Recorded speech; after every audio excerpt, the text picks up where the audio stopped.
All right, thank you so much, Yukiko, for updating us on the policies and the programs that UNHCR has been implementing on the refugees from Myanmar in India. Two more updates. We have some guests who are sitting in the other room. They also enjoy exactly what we are, except the fact that they are not saying our panelists like we see them. So anyway, welcome. We would like to welcome them as well. And you will get a chance to meet them at the end of the program. They are mostly from Northeast India. So please meet them, say hi to each other. And for latecomers, I already said in the beginning, but let me repeat. Center for Southeast Asian Studies at Jindal School of International Affairs is one of about 11 centers, research centers we have in our university.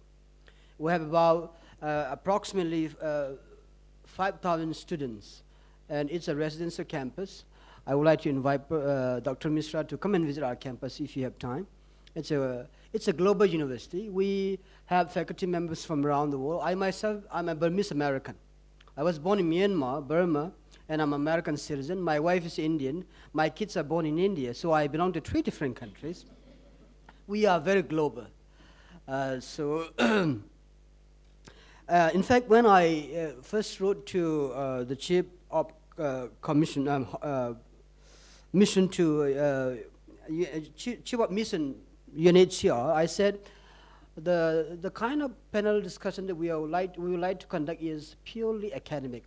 We are not trying to advocate somebody's cause necessarily. Of course, we will be inviting the refugee community and others who would come and ask questions and clarify their queries and things like that. In fact, I invited a Chin refugee specifically, talked to some of the leaders, and they would be, in fact, one of the leaders, let me just say, Salai Chungdot, right? He asked me if he could speak about 10 minutes. And I said, I will see if we have time. You can, maybe not 10 minutes, but you can talk about 5 minutes. He is trying to highlight some of the issues, especially the Chin refugee communities facing in Delhi and around the world. Hopefully, if we have time, we'll give him about 5 minutes to talk about that. And not only him, but others who are gathered here, please put your questions together. We'll be coming to that point in a few minutes once we invite our very important and very dear friend, Ambassador Rajib Bhatia, who has been a very good friend. In fact, he has been also an author of India-Myanmar Relations, one book, which was widely read around the world. And he has been, when I invited him, he said, I might have some other schedules, but since I'm very passionate and you are also very passionate about the issue, he said he would consider coming. So thank you so much for accepting an invitation. This is not the first time, and hopefully it will not be the last time. And every semester, we organize this kind of event in our Center for Southeast Asia. 2 semesters ago, we organized an event on South China Sea dispute, ASEAN and South China, China on the South China Sea dispute. Last semester, we organized an event on India Act East policy and the importance of Northeast India. And this is this semester, we are organizing on these refugees and democratization in Myanmar. Hopefully next semester, we are thinking of organizing something on insurgency and competing demands in Northeast India, about the Kukis, the Nagas, the Métis. I've been talking to some of the leaders, but this is still a work in progress. We'll keep you informed. One very important thing, our event is live stream. It is live streaming, so people who cannot come and who cannot make to this event here, they are watching from afar. In fact, some people wrote me from America saying that they'll be watching. And there was one person who went to our main campus in Sonipat. I don't know why and how she got information that this was going to be held in the main campus. But she's coming back, and she said she's watching live on YouTube. All right, we have one special guest here with us, Ambassador Saria. Thank you so much for joining us. And I hope you enjoy and hope you ask questions toward the end of this panel discussion. Without saying much further, I would like to invite our distinguished and friend and Ambassador Bhatia to have a speech on what should India and the international community do about Myanmar's democratization and refugee problems.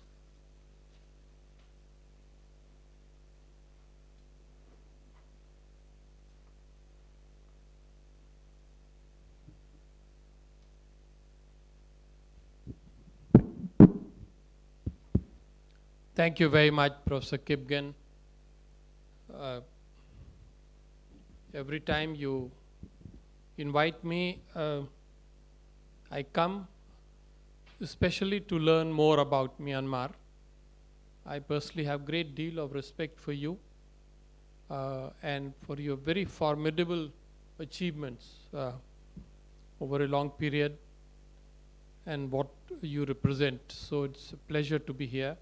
My fellow panelists have been very enlightening to hear both the presentations, one from an academic and the other from a UN diplomat.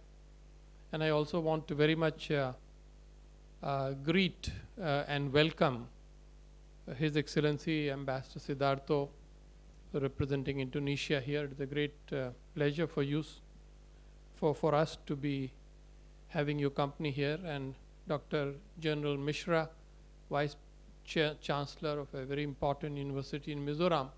But above all, dear friends, it's a rare occasion for us Indians to be talking to you, the Burmese, about your country. In fact, I feel a bit awkward talking about your country because you know much more about Myanmar or Burma than we do. But this is just to show our limited knowledge that we will talk about a few things. And of course, Professor Kipgen has shown his deep friendship by giving the two most difficult questions for me to tackle. And I will do this in my scholarly capacity because, as you know, I don't represent any government now. However, the fact that I spent many years in Myanmar, traveled there, worked with people, knew some of the important persons, and since I left Myanmar, somehow Myanmar never left me, and therefore it is the passion and friendship and the advocacy of a stronger India-Myanmar relations which probably has earned me the invitation to stand in front of you.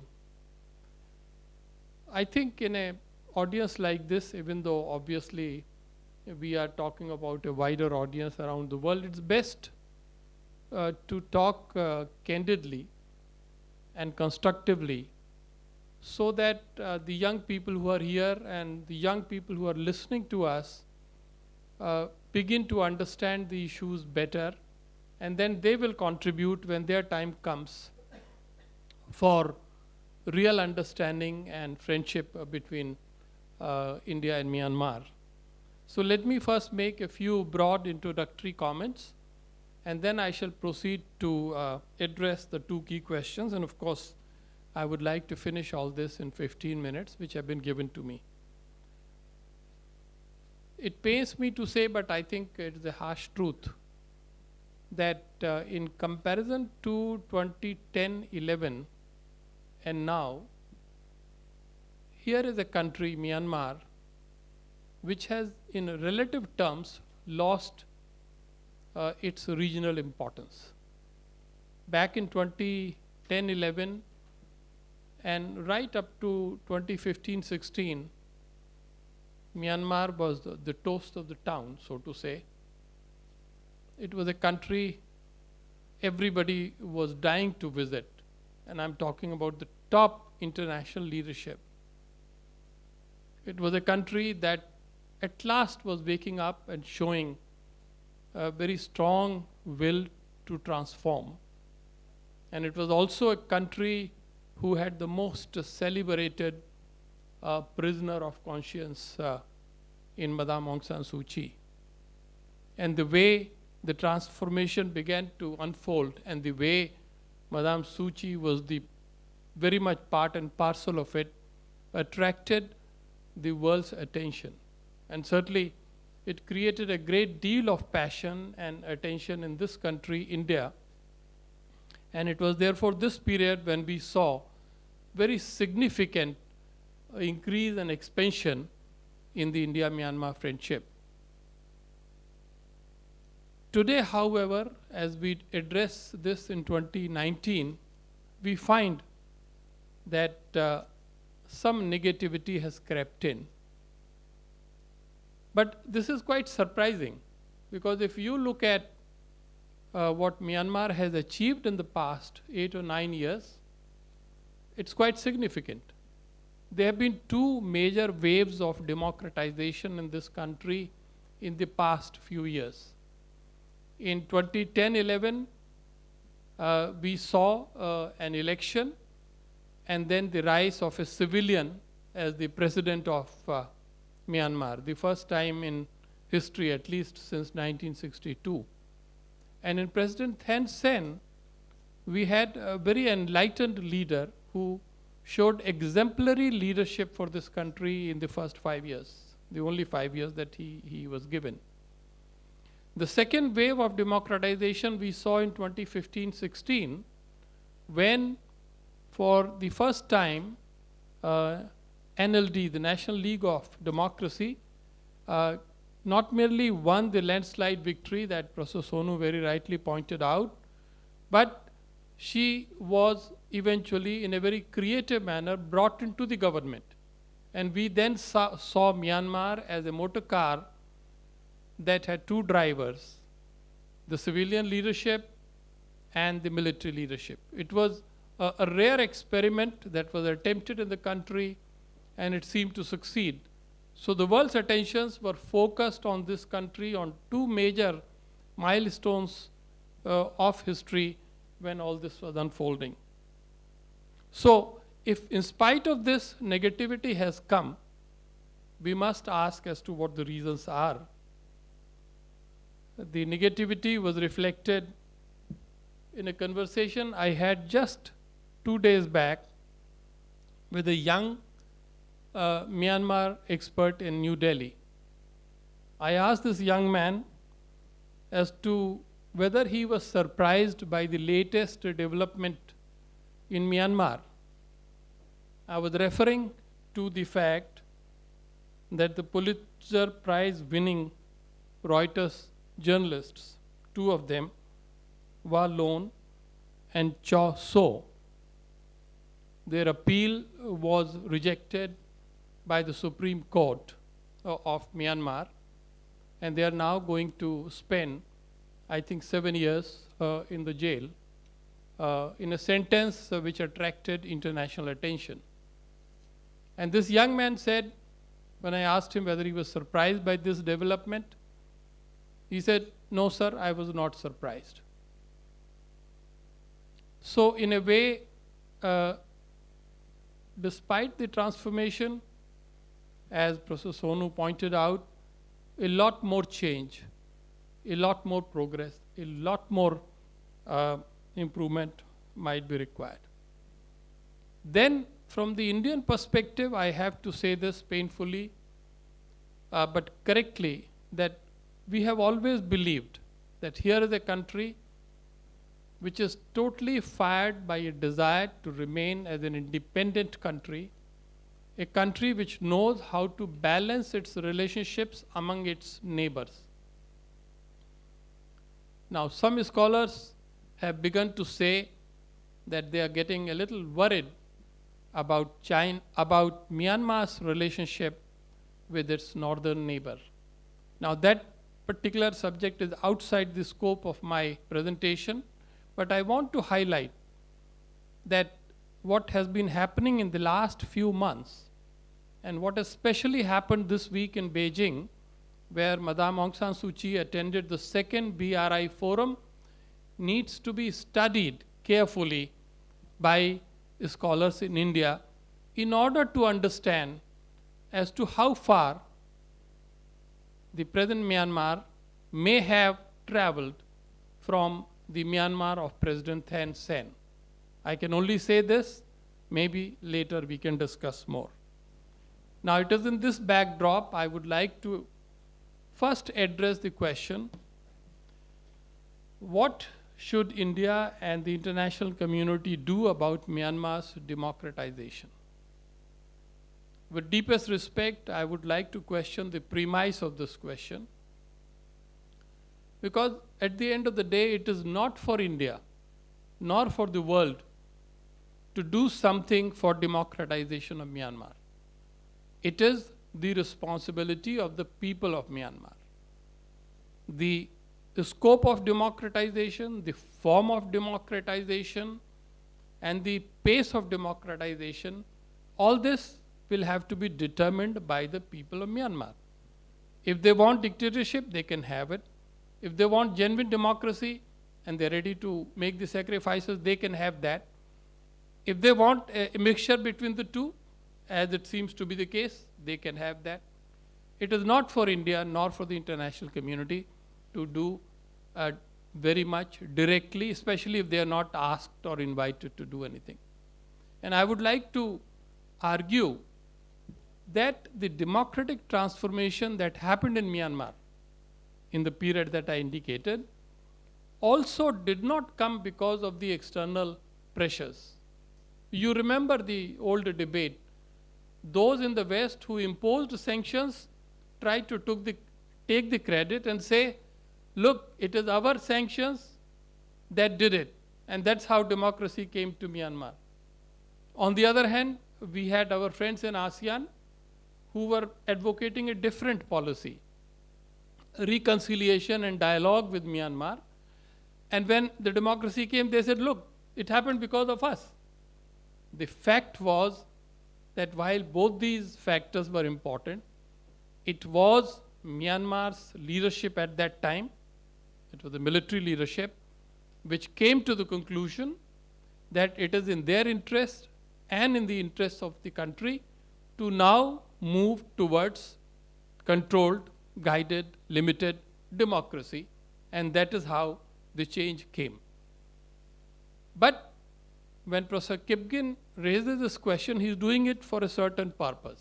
He also is fully aware that this could be a faulty premise. The world does have a responsibility.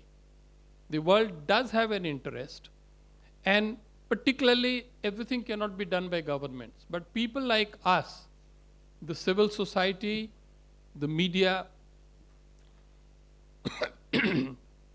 all of us have interest in this country, and we have to contribute to its interest through our ideas, through public dialogue, and by giving advice and suggestions that might be taken in a friendly manner. And certainly this audience and this panel is nothing but a panel of friends of Myanmar, friends of strong relationship between India and Myanmar. And therefore we can say that definitely, all of us would very much wish to see that the democratic forces, thank you very much, are strengthened in due course,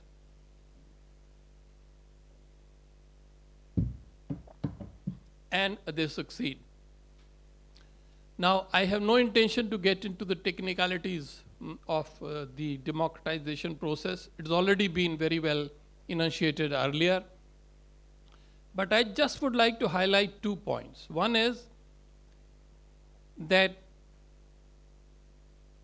full democracy, which is what NLD always aimed at, can only come through the procedures laid down in the present constitution, the Constitution of 2008. That means that it can only come with the support and consent and acquiescence of the military leadership. And therefore, there is no option but to do the dialogue. I am happy that some dialogue is taking place under the auspices of the parliament. There is a whole parliamentary committee into this. But now the pressures of the forthcoming elections are beginning to be exerted. And as a result, scholars are divided whether at this stage this debate on constitutional reform is truly to bring in more democracy, or is it to really prepare for the elections. So we will need to see very carefully and closely whether it is the genuine desire for democracy, or it is just preparing politically for the elections. I think there is also this feeling that there can be old leaders and new leaders contesting the next presidential election. So in effect, I think those of us who follow Myanmar, they need to follow it even more closely, because the next year and a half will become much more interesting as far as the developments they are concerned.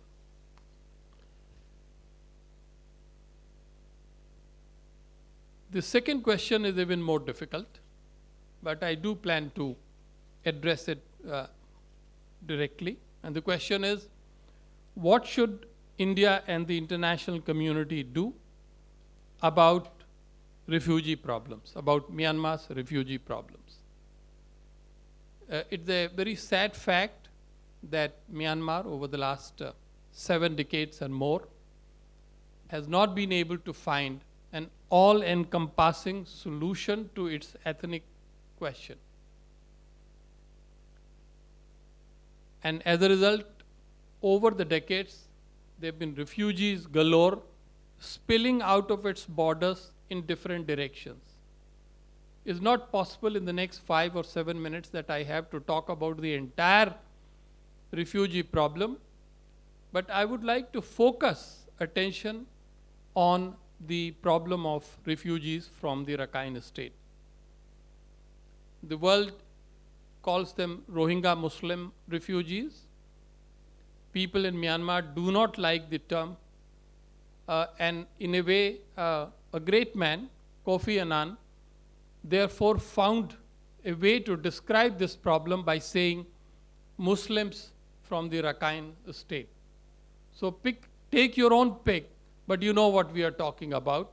We are talking about over 1 million people who have lived for a very, very long time in Myanmar are now in Bangladesh, and 700,000 of them are in the refugee camps. They have been driven away from their homes, from their farming fields, from their vocations, and they are sitting there. Now, this is a very serious problem, not just for Myanmar, not just for Bangladesh, not just for the region, but all those of us who are watching what is happening in this region. We just have barely recovered from the ghastly tragedy that took place in Sri Lanka. And therefore, it is a problem that we need to focus very, very closely. Now, what is the solution of the problem of Rakhine Muslims, 700,000 of them living in Bangladesh as refugees? Objectively, while we know that there is a contested history, you can today put down 2 scholars and they can discuss the whole day as to who is at fault and why did this problem begin, and whether the Muslims are Bengalis or Burmese. The essential fact remains that the bulk of them lived on Myanmar soil over a very, very long period, several decades, maybe several centuries. And therefore, if they have had to leave their homes, the solution has to be that they have to go back to their homes. They have to go back in safety, security, and dignity. And they then have to be given whatever privileges they have, either as citizens or long-term residents. And they all have to get this while keeping the harmony and social fabric of the Rakhine state intact. Because you cannot impose a solution and then create another problem. So it is a solution that has to be brought in because without this, the region would remain very disturbed. And I think those of us who have a conscience will remain worried and concerned about the fate of such a large number of people. So then, what is the solution? I would like to put it to you that we need to follow a dual track strategy. The dual track strategy has two facets. First track or first facet is the internal track, which means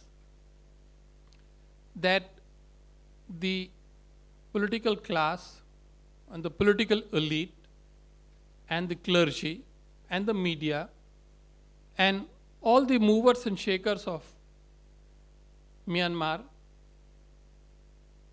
we need to approach them. We need to try to persuade and convince them that we expect Myanmar to fulfill its moral, legal, and political responsibility. We need to project the idea that this is a humanitarian problem, and given Myanmar's long and rich history of very high degree of culture, of harmony, of multicultural society, that they have to come forward and fulfill their responsibilities. I think that has to be the first track: persuasion, convincing, education, interaction. And this is not going to be done by the governments. This will have to be done by people's organizations through friendly debate, through dialogue and discussion. This is the way to do it.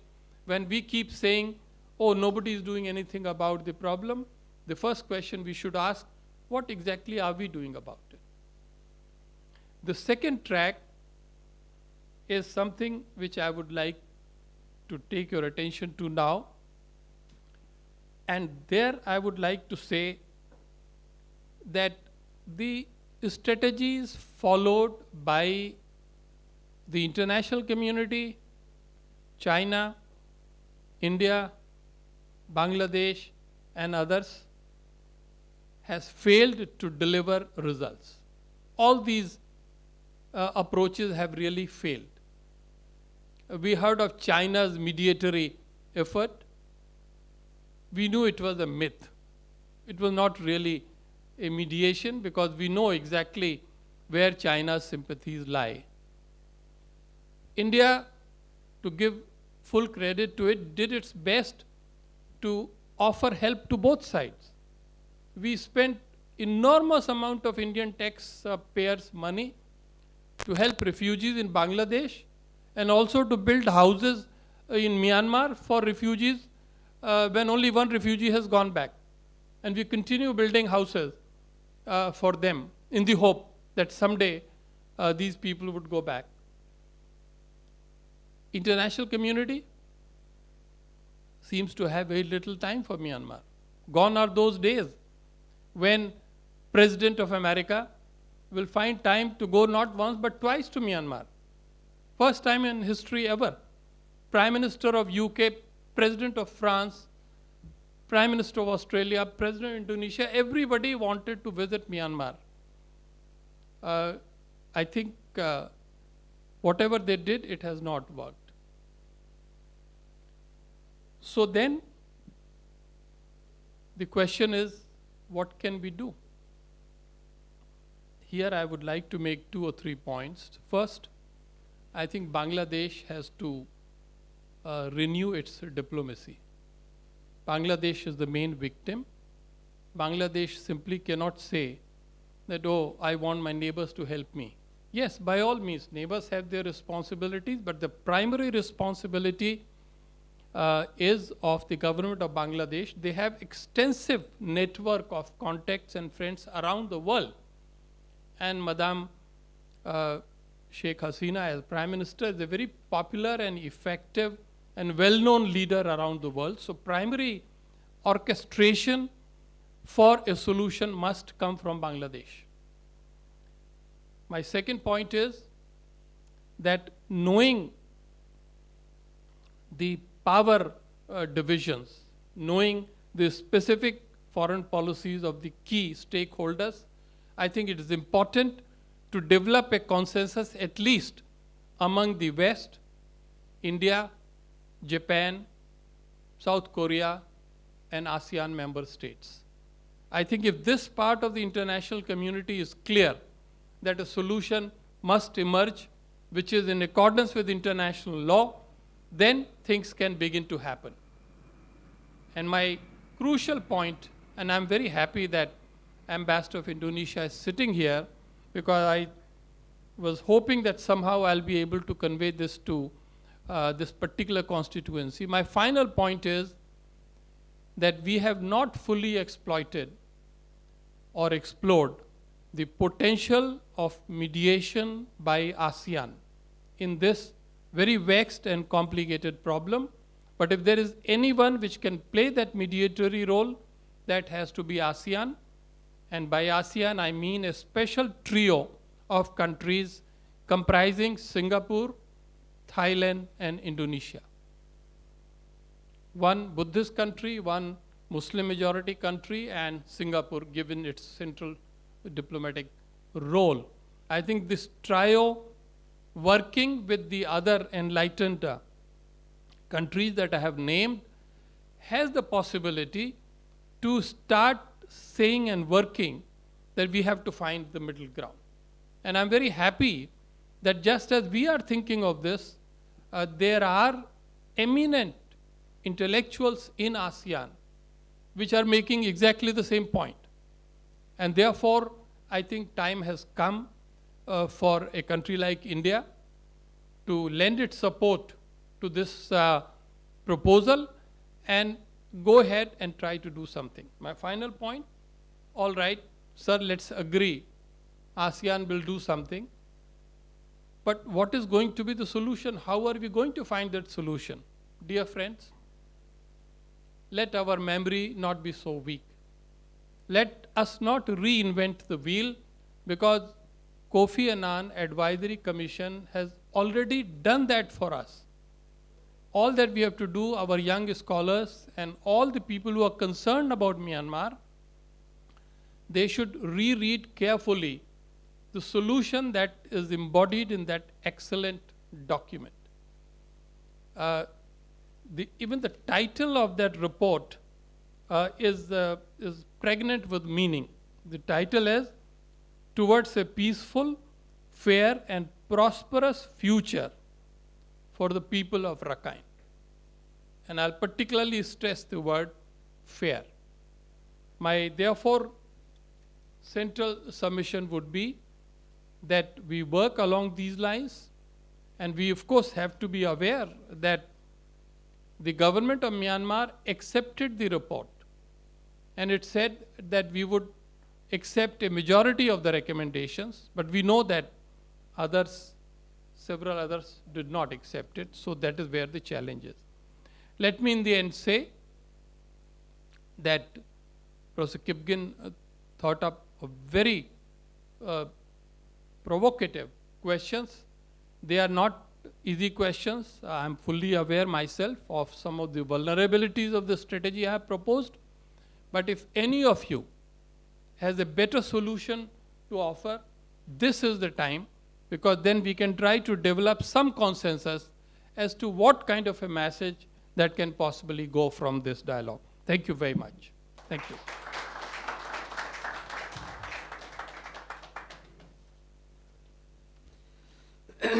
Thank you so much, Ambassador Bhatia.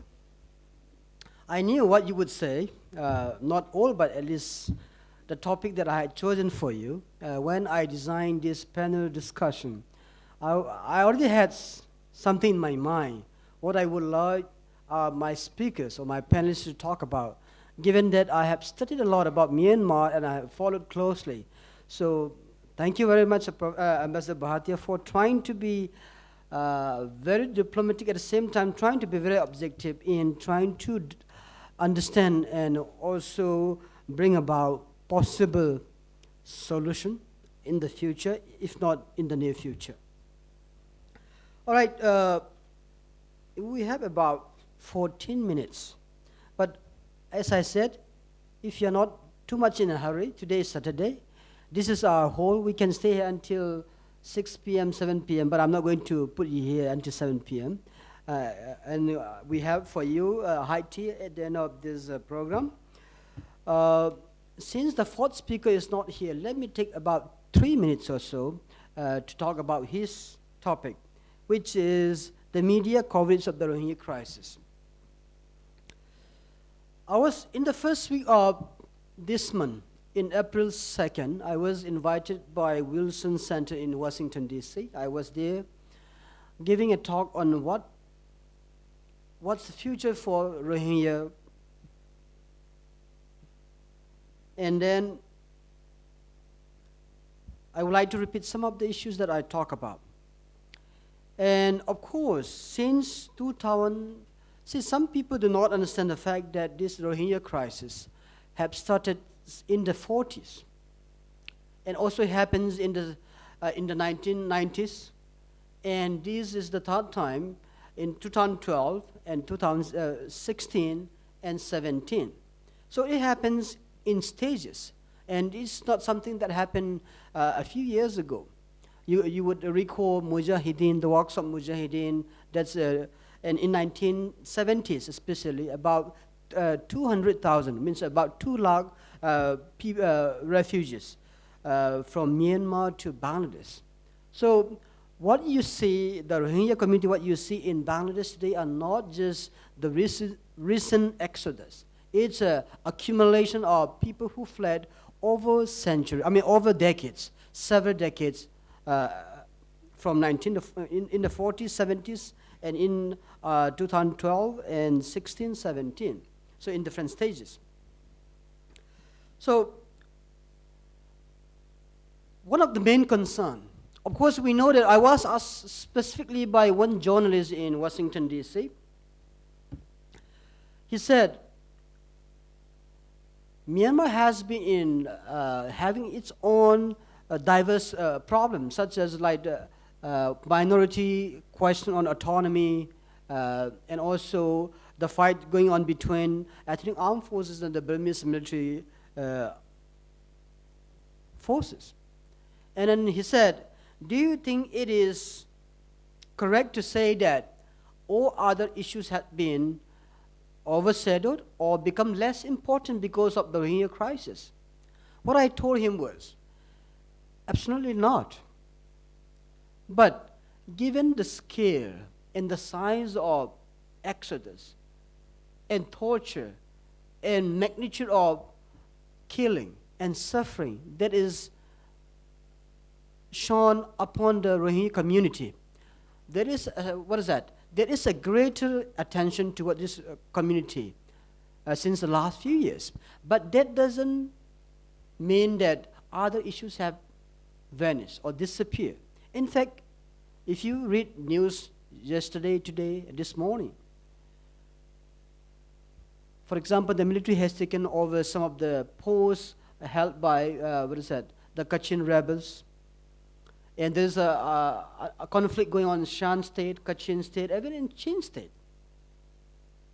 So it's not that other issues have died down or have disappeared in Burma or in Myanmar, but the fact that we saw unprecedented scale of violence because of the Rohingya exodus in the aftermath of 16 and 17 incidences. So the international communities, the international media attention has been given lopsided attention, some people might call. It's a greater attention to the Rohingya community. But if you look at the trend since 2-3 years ago, you would see things have a little bit died down, have a little bit slowed down, especially in India, you can tell. Of course, I'm not talking about the newspapers, online outlets. What about the television stations? Once I was invited by, Arnab's television show. For some reason, I couldn't make it. I was told by some people that if you go there, you'll not get a chance to speak. So I didn't get a chance to go there. I also had an interview with this Wion television. And one day I got a call from India Today, a television. There's a Saldesai, is it? Rasdeep. Then what happened? I was on my way. Then suddenly I got a call saying that we have to cancel the show. What I'm saying is, despite the magnitude, the scale of violence, the trend of media coverage of the Rohingya crisis has slowed down in recent years, in the last 1 or 2 years. That doesn't mean that the story has stopped. It continues. Even in Washington, people say the same thing. Now people are giving more attention to either Syria or what's happening in China, for example. But that doesn't mean that the issue of Rohingya crisis has vanished, disappeared.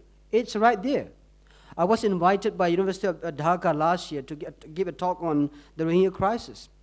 They were talking about sustainable development and solution. And until today, we do not see that happening. And Ambassador Bhatia rightly pointed out some of the complexities. China has its own three-state plan. For example, Bangladesh recently came up with what they call a safe zone inside Myanmar, where members of ASEAN, India, China, and Russia would work together and provide a safe zone inside Myanmar, where the refugee community would return and stay there safely. I would love to see that happen, but unfortunately, I am very critical or less optimistic about this being fructified or being implemented. The fact that Myanmar would say that this is a violation of our national sovereignty. So anyway, the point that I'm trying to make is there has been a wide coverage about the Rohingya crisis. But if you follow the trend closely, even in India, for political reason or the other, the coverage of Rohingya crisis has been a little bit lesser, I would say, or diminished than it used to be 1 or 2 years ago. But the problem, recently my article was published by Routledge from London, where I argued about the importance of identity and citizenship for the Rohingyas as a long-term solution. If no solution is found in the near future, the likelihood is that there will be a lot of people being exploited, radicalized, that would advance to what we call the suspicion about having them connection with terrorist networks. And that would destabilize not only Myanmar but the region. There is a possibility. And since I do not have a factual or evidence to show that they actually have at this point, but it is always a possible that when people do not have enough food to eat, enough school resources to share, the likelihood outcome is that either they would join or they would partner with people, whoever can provide them something, whoever can support them. So unfortunately, I do not see any sustainable solution in the near future. Hopefully people will work, and I hope Ambassador is here. I would like to echo what Ambassador Bhatia said.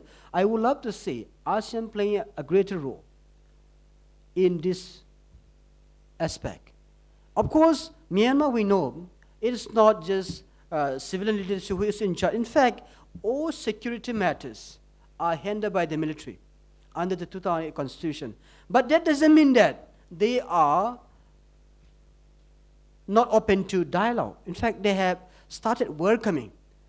You would say in recent years, under the leadership of Singapore and now Thailand, which are chairing ASEAN, the 10 member nation, I think ASEAN is a little bit more vocal on the issue, and I hope that trend continues, and we may find a solution. I was asked, how many years is it going to take? I said, I would love to see happening in 1 or 2 years, but unfortunately, I don't think that's going to happen. Maybe 10 years, 20 years. I think even if we find a long-term solution in 20 years, I don't think that is a bad deal. But we all should work together. Even though we focus on Rohingya, definitely there are other problems, such as the Chin refugees. And of course, now, having said that, I would like to invite Chungdot to have 5 minutes. Please don't take more than 5 minutes because we need time for Q&A session. Please bear with me if we go a little bit beyond 5 p.m. because we may have a few more minutes. We may need a few more minutes for Q&A session. So now let me invite Chungdot, who is, I think, the representative of Chin Human Rights Organization in Delhi. All right. Thank you.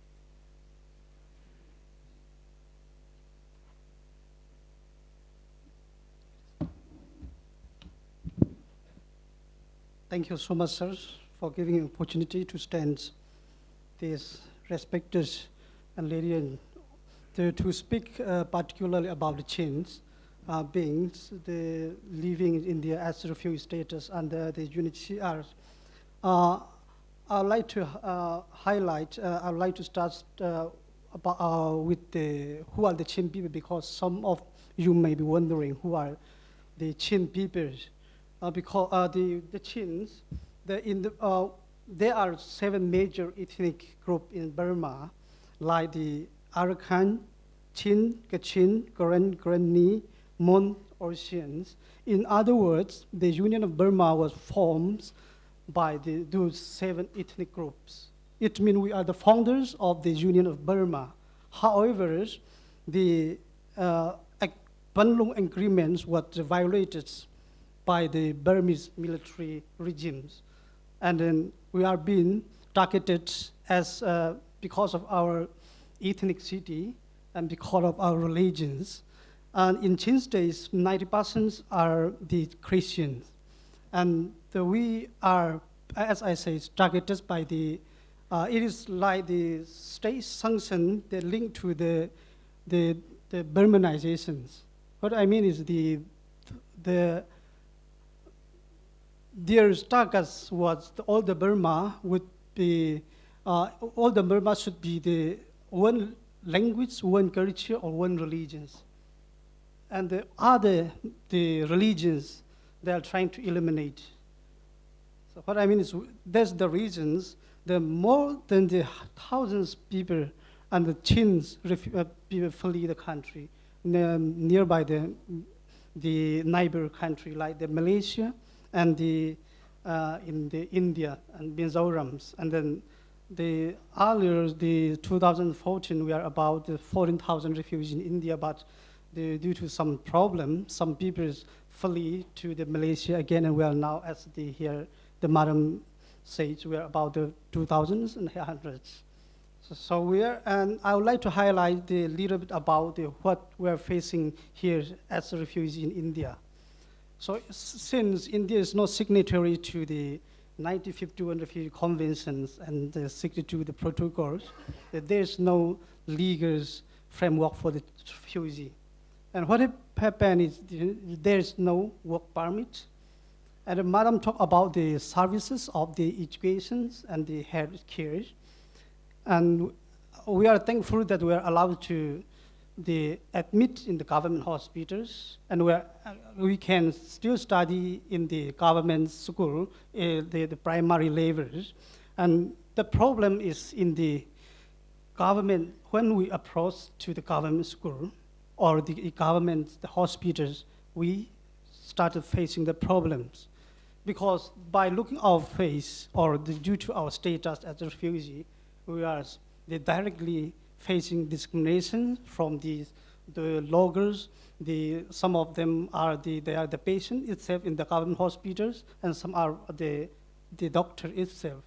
And there are a lot of the examples which I can give. Some people is admitted in the government hospitals, and then the doctors told him or her that there's no serious problem in the body, or it is just normal, and it being providing like the normal bills of medicines. And after 1 year, what happened is in 2013, one person they passed away because of the liver's problems. After 1 year, he was diagnosed that he has the liver problem and the liver should be the transplant within 1 month. And then this is not able to afford by the money was it is the very big and it's not able to the affordable by the as a refugee family. So he is passed away. And another person, she's visiting the lady, the widow visiting the government hospitals more than 2 years, and then she was given the medicine like the normal medicine, and after 2 years she was diagnosed again the liver problems, and then they said you need to transplant the livers as soon as possible. But fortunately, the lady was the resettled to Australia the last month. Otherwise, she would be die as such kind of problem. This is the problem, some of the problem I would like to highlight.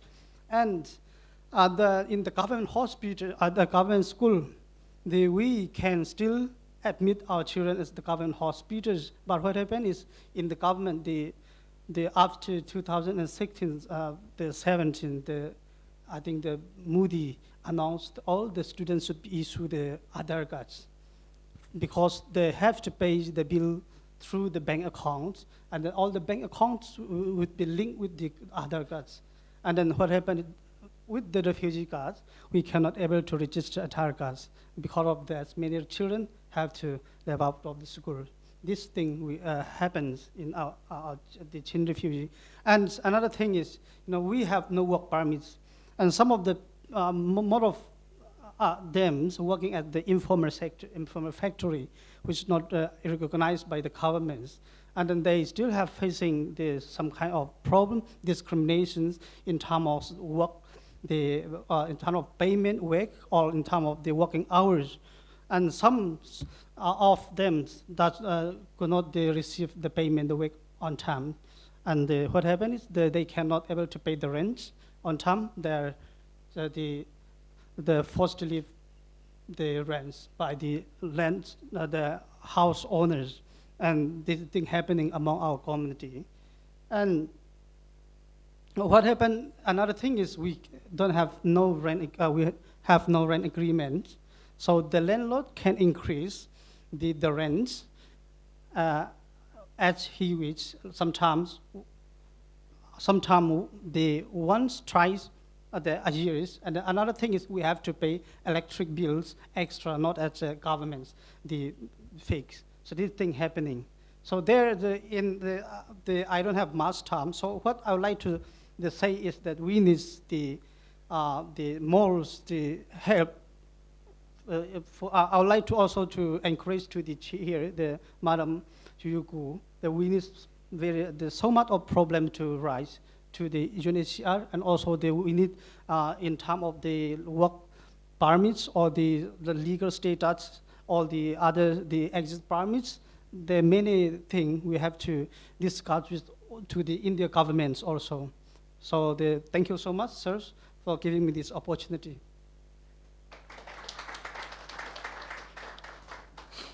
All right, thank you so much, Chungdot, for giving us first-hand information. So, I mean, it's never easy to be spending a life of refugees.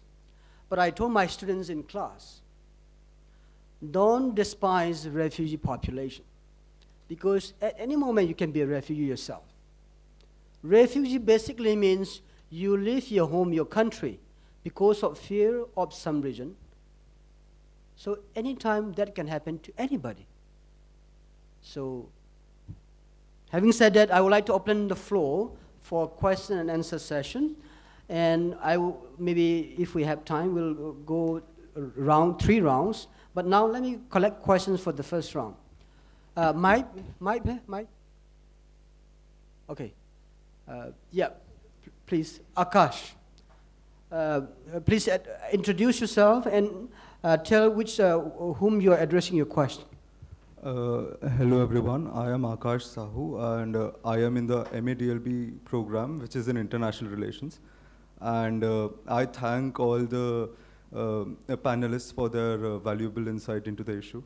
And I want to start with the first thing, which is in our subjects of international refugee law, we come across certain terms like non-refoulement, and where it is not ethical and also not okay to send anyone who comes. Akash, if I may interrupt, can you please make it short, your question? Yes, sir, I will. So not okay to send anyone back. And with all the problems that we have on the floor, I was thinking of this one alternative, and I do not know how feasible it is, but since we have Madam Koyama as a representative from the UN, I would like to know whether this is possible. If we can have standardized communities for refugees in the entire neighborhood. So there are some experts in refugee law who have suggested that there are some countries, the neighboring countries especially, who have been thought of being responsible for the entire refugee influx, like Bangladesh, like Lebanon, like Jordan. So will it be possible if the entire region, let's say the entire South Asian region or the entire Southeast Asian region, develops standardized communities where we have small-scale industries, making them, all of them, sustainable economies, also converting these jobs into the formalized sector and thereby giving them protection?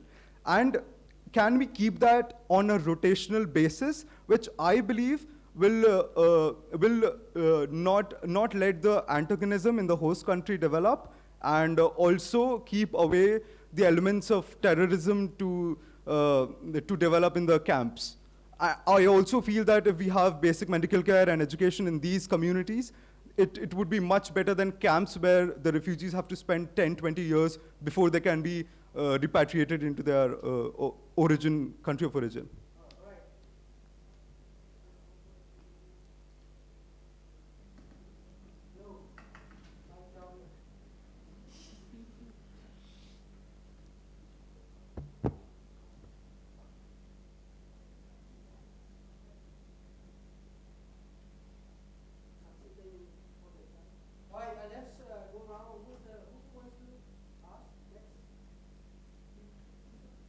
Sorry, yeah. I want to, yeah, my name is Jindal Senpao. I'm working in Zongmi Language and Literature Society in India. But I come here to meet with some of refugees, my relative here, and I have some knowledge about their difficulty and some problem they raise here. But I would like to ask to Mom, Yukiko, that now some refugee cards are rejected, but they are afraid to go back home in their home country. And what position they are going to be here in Delhi? Okay. All right. That's also one question I want to raise. Then you have two questions? Yeah. Okay, yeah, please. Number one. Number two is that some get some assistance from the UN, and when they go to the bank, and the bank, they do not give the money with what we call it, not the real money they give it, like paisa. Then when they claim it, they say that you write letter, complaint letter. Such thing was happening to them. So it is a very, somewhat like, we cannot say this is very painful, but it is a give intention to our mind. So they are our people. No? So that is, these two I want to raise question then, how they are going to stand in the future. Thank you. Okay, we got three questions. So Yukiko, you want to start answering those questions? We'll invite the second round once you're done answering those questions.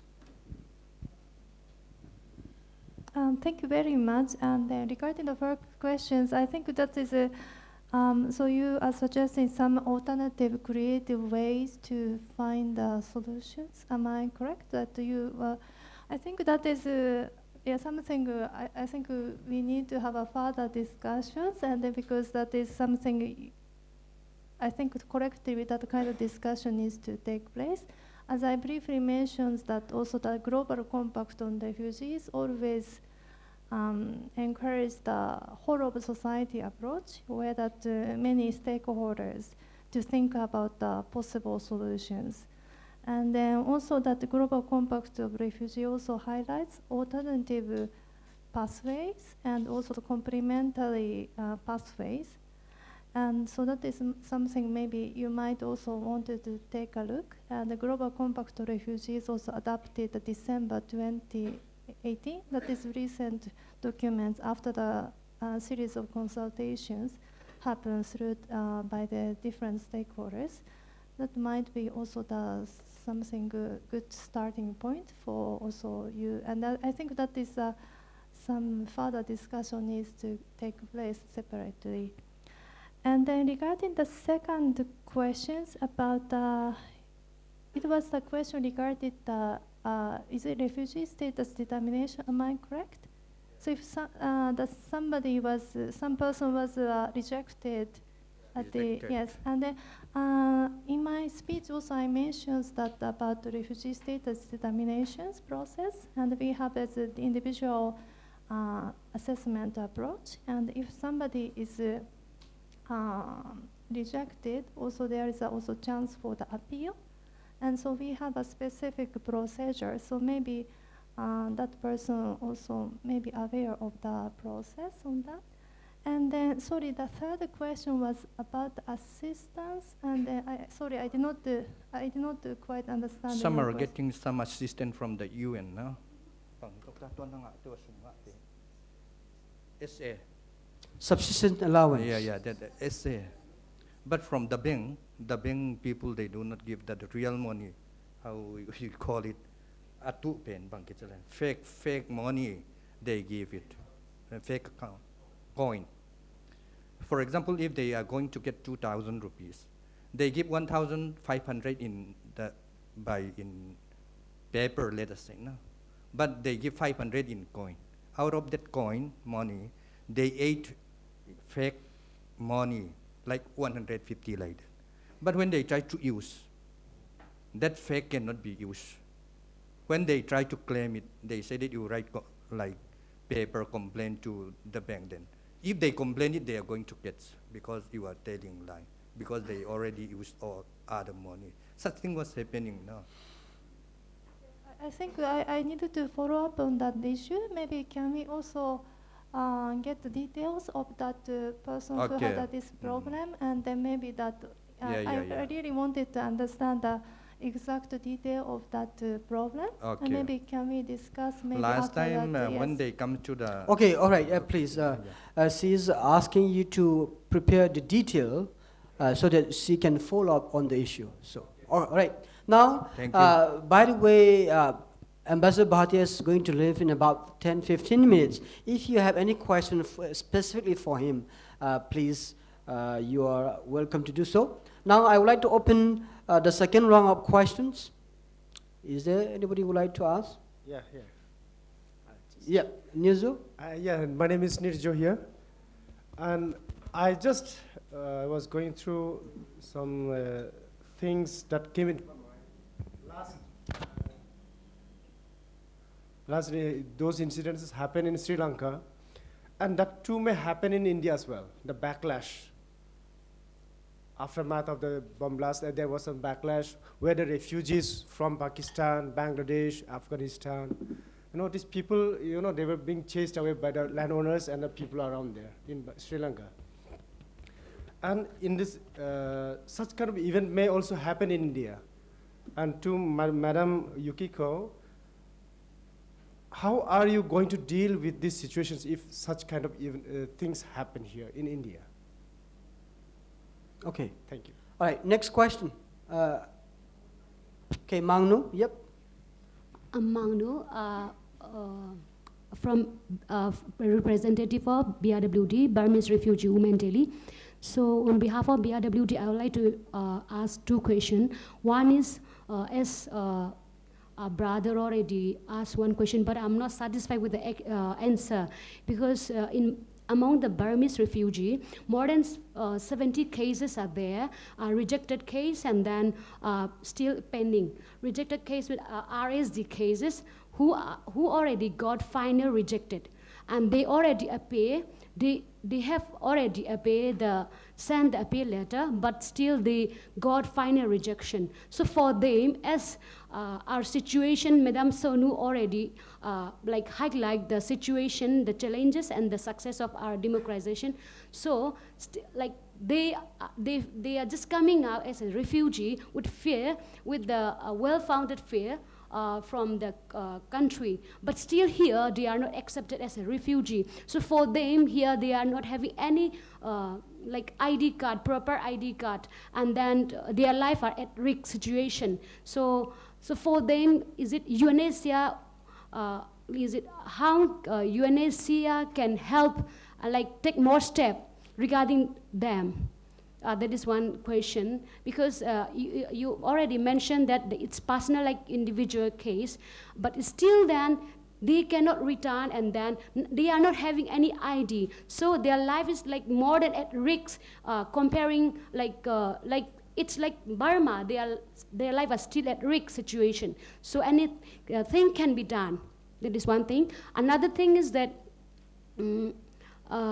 around 2002, from 2002, 2003 till 2004 or something, if I'm not mistaken, some students are sent from here to abroad for the further study. So here, UNHCR is still providing nowadays through DAFI scholarship. Here, some student who got scholarship, I was there, who got scholarship through DAFI, through UNHCR. So such thing they sponsor, but is it from UNHCR? From our community, we have 1 or 2% who can go abroad for further study. They got admission and they got some partially scholarship. So for them, is it any help or any assistance can be done from UNHCR? All right, we'll stop there. I think Yukiko, you are very popular today, so only your name comes up. So please take your time to answer those questions. Okay, maybe I can start from the last questions. Madam, I already, before that the conference started, we discussed it, yeah? So also, we will also further looking into the situations, yeah, because it's, as you rightly said, we never had that, this program, for the recent years, so it's difficult for me to comment on that. Yeah, thank you very much for raising these questions again. And then also regarding the individuals who were rejected, you clarify that the person is already rejected at the appeal process. Yeah, so so this person exhausted all the first instances and then also the appeal instances. So that was a question, what would be that? So currently that person is out of concern to UNHCR. So that is the situation you are raising the question? Yeah. They got already final rejection. So for them, anything can be done still from UNHCR. And then also, I think we also advise that person, if they have additional information which they did not provide it in the past, they can submit the written documents to us, which we could consider, but does not mean that we can change our positions. But if that person did not have, they have new information or something, also they can present the information to us in writing. But also we need to review what kind of the information that person would give. Yeah, okay. And then the questions regarding you took example the Sri Lankans, and then also that you use the word backlash toward the refugees. Maybe I did not quite understand your question. There was a backlash after the bombings, all the things happened in Sri Lanka, and such kind of situation might also happen. What was the backlash you're talking about? The people were chased away from their homes, shelter. You know, the people, I just saw the news in Sri Lanka and some videos as well. And people had to take shelter, these UN refugees. Those have got registered with the UNHCR. So these people were being chased away by the locals in Sri Lanka, and they took shelter, around 70, 80 of them, in the police station. So such kind of situation in India, if that kind of situation comes, how are we going to deal with it? Okay, so your question is regarding the refugees in India, if they face Being some targeted, problems targeted by the locals over here, by Indians. By Indians. Right. Let's say if they are targeted by the locals, the locals, to the refugee population, is there any policy for UNHCR to help them out, to the refugee community, who may be targeted by the local population? So it really depends what kind of incidents, maybe, because that normally on the daily life, I think our community knows that we also have some incidents. Always we report to the police and asking for that, also the police supports, and then also the bringing like we utilize the justice, like the justice system. So if that is a possibility, also we use that one. So it depends on the situations, yeah. Right, thank you. Okay, all right, I will call for the final round of questions. This will be the final round because some of our panelists have to leave. So can I see your hands if you, yep. Please introduce yourself and make it short, your questions. Okay, my name is Simon. I'm a student. I study in Ambedkar University, and this is my final year. Actually, I wanted to continue master. So I just want to ask one question. If there any other scholarship program for the refugee student? Actually, I received DAFI scholarship. Actually, from last year, UNHCR said that DAFI scholarship is only for the undergraduate. They will not accept for the master. So I just want to ask if there any other scholarship. Okay, next. Yeah, Akash, you already asked. Let's see if there are any other person. He's my student, so I can tell him what to do and what not to do. 1 minute. Any other person? Okay, Rachel. My name is Neja. I'm a refugee. As I was listening, Ms. Yukiko Koyama's speech, you were talking about the refugees, repatriations, as well as resettlements. Another one is local integrations. So in 3 areas, as we have seen last year, UNHCR is focusing on repatriations for the Chin refugee. However, after analyzing the situation, the present situations, the Chin refugees in Myanmar, they still need international protection. So now, what is the UNHCR's main focus for the Chin refugee? Is it resettlements, or is there any other good news? All right, any other person? Okay, Megha. My question is to Ambassador Bhatia. So I wanted to add on to the solution, like we saw a similar instance in Nepal in 2005, where the Royal Nepalese Army was committing similar human rights violations in Nepal. And that's when India, UK and USA together imposed an arms embargo and stopped supplying arms to Nepal in a way to restore democracy in that particular situation. So why not something like this? As you said, sanctions is not a liable solution, but why not put pressure from countries who are supplying arms and stop the Myanmar military from committing human rights violation? Or why not Amnesty International stepping up and taking out reports for the countries to stop? All right, Akash, make it short, okay, very short. Sir, judging by the bureaucratic procedures in Myanmar, how investment friendly do you think is the Burmese market? And can BIMSTEC be seen as a route to establishment of free movement area which can then stabilize the border? I think we have Yukiko and Ambassador Bhatia. Yukiko, you want to go first? Okay, the question is regarding the drop solution for Chin refugees in India.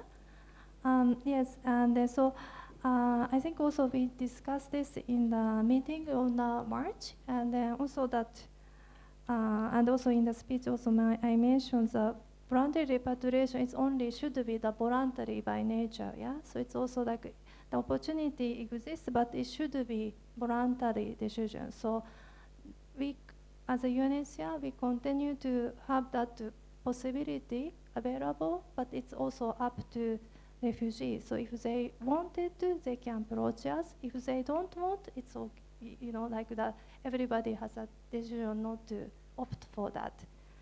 And then regarding the resettlement, and then also at the beginning of the Chin refugee, at the beginning also we explained that for resettlement of the Chin refugees, those who are already in the resettlement pipeline, they were not affected, and they will continue to be also the proceed with the resettlement to the third country.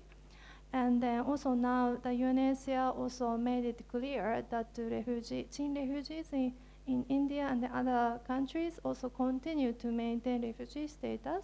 Yeah, so like with the other refugees, if that it is decided that persons have a specific protection needs, and if that person is eligible for that resettlement process, still that it's also that includes the Chin refugees. But at the same time, as mentioned, that you also know very well that criteria is very narrow, and only very small percentage of people are submitted for the resettlement. So this is also applicable to the Chin refugees.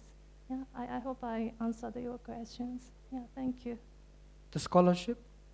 Scholarship, so yes, and also that UNHCR has the some program to support higher education, but also I understand that is our support is not enough.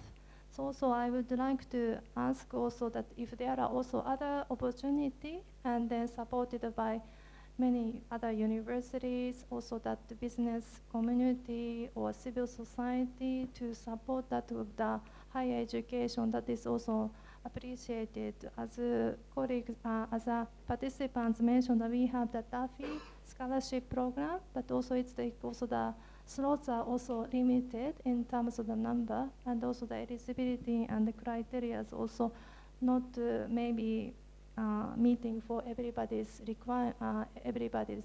expectations. So if there are also the opportunity to have the scholarship, like we also wanted to request more stakeholders to join that that support in the higher education. Just to add on the scholarship part of this, because if you're dealing with it, then you can understand. Please use mine. On the scholarship, since we are in the university, we've been dealing with it, and of course we agree that UNHRC may not have so much funds to be able to. But we dealt with the Fulbright scholarship, that is the US-India Education Foundation. This particular aspect I have not gone into it, that whether is there any restriction on the refugees, but it is open to this thing. That, of course, I can find out. And there is another website, like I keep getting, I'm subscribing to the website, and I keep getting nearly every day 2-3, universities which they're offering the scholarship. So I'll share that thing with you. So since most of them are students, you can just pass it on to them. And that particular aspect, that this being a refugee, what really there, I really don't know that technicality, that part of it, that we can ask them specifically. And since I happen to know the Fulbright scholarship, I'll ask him the specific question, I'll come back to you and let you. Great, thank you, thank you. Ambassador Bhatia? Yeah, thank you very much. Megha, to your question, I think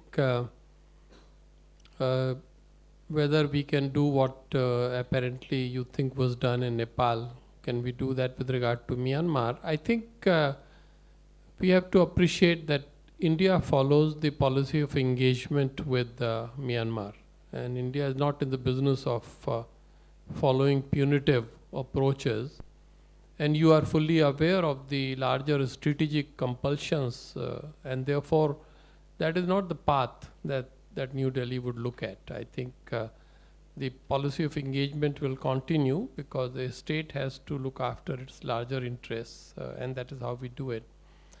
With regard to your question, Akash, I think BIMSTEC is definitely the way to go, but I'm sure it struck you that 2 members of this regional grouping, Myanmar and Bangladesh, are suffering from the lowest of the relationship today.